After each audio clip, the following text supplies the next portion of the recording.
On August 17th, 1997, a team of 6 expert divers ventured into the depths of the four-shark blue hole in the Bahamas. What began as an exciting expedition soon turned into a horrifying nightmare. One life was lost that day in the most tragic of circumstances. Rob Parker was a 35-year-old diver from Bournemouth, England. From an early age, he had a passion for adventure sports and became a familiar figure climbing the cliffs of the Dorset coastline. Rob's hunger for adventure eventually led him to cave diving. In 1983, at just 21 years old, he joined a team exploring the Cueva de la Pena Colorado on the Huautla Plateau in Mexico. This project combined technical skills like cave exploration, rock climbing, scuba diving, and long-range camping beyond sumps. Rob was an enthusiastic and energetic young man, quickly establishing himself as one of the top cave explorers in the country. The four-shark blue hole is a seaside ocean blue hole located inside the barrier reef along the fault line 5 kilometers northwest of Dolly Cay's South Andros in the Bahamas.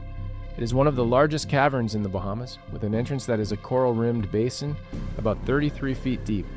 The first 230-foot long, 65-foot wide chamber, known as the Kalik Cavern, extends to a depth of 196 feet. At the far end, a narrow crack at 131 feet deep descends into an unmapped, treacherous passage of unknown depth. Exploring this forbidden territory was strongly advised against, even for expert divers. Rob was traveling to the Bahamas with 5 other divers. His dive partner, Dan Malone, nicknamed Duffer, and Stevie Palmer, the widow of the late Rob Palmer, were among them. They were on tour to make a documentary about the blue holes in honor of Rob Palmer, who had mysteriously died while diving in the Red Sea just 4 months earlier. Rob Parker, with over 1,000 dives logged, was a proficient and experienced cave diver specializing in deep blue holes. For 2 weeks leading up to the filming, Rob and his team had worked tirelessly, diving with compressed air to depths of 60 meters to prepare their bodies. After their grueling 2-week preparation, Rob and Dan decided to take one last dive into the four-shark blue hole before the film crew arrived. This would be their opportunity to push further and explore the forbidden cavern passage. Rob was intent on investigating the rumored treacherous side passage, knowing the film crew would never allow it for safety reasons. If they went in secretly beforehand, no one would ever know. Some support divers caught wind of their plan and said they would join, but remain in the main Kalik cavern and not enter the restriction. Dan Malone was unsure, well aware of the dangers, but didn't want to discourage the driven Rob Parker, so he gave his reluctant okay. On August 17th, around 8 p.m., they timed their dive to coincide with the slack tide, a period of no violent water flow in the narrow, blue hole openings. The plan was to breathe compressed air until 220 feet, then continue to 250. They pushed 300 feet beyond the previously explored limit, surveying the unmapped cave and laying a guideline to mark their path. Finally, they worked their way into the tight, treacherous passage and through to the forbidden cavern. This was everything they'd hoped for. An incredible, unexplored realm. But they knew they had to move quickly before their air ran out or the tides shifted, potentially trapping them inside. As they made their way out, one of the regulators on Dan's tank failed, forcing him to switch to his remaining compressed air supply. The terrifying narcosis rush hit him hard. The narcosis slowly subsided as they continued, but then Dan noticed something wasn't right with Rob.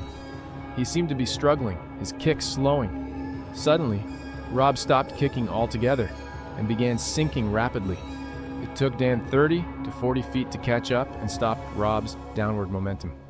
In the process, Dan lost both his fins, but saw Rob was still breathing. He towed the semi-conscious Rob back towards the guideline to exit.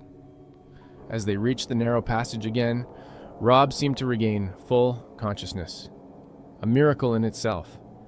But now they had to navigate this restriction again, with Rob above the line and Dan below, desperately finning to make progress against the powerful currents. Dan made it through to the other side, grabbing the spare air tanks they'd stashed there for decompression. Relieved, he turned back to look for Rob, but his friend was nowhere to be seen.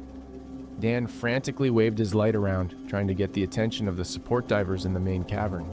Finally, Tom Iliff saw him and swam over. Through hand signals, the horrific reality set in. Rob Parker was missing somewhere in that narrow, uncharted passage. Tom responded that there was no way he could attempt a rescue. He was running low on air himself and lacked the skills to navigate that tight restriction safely.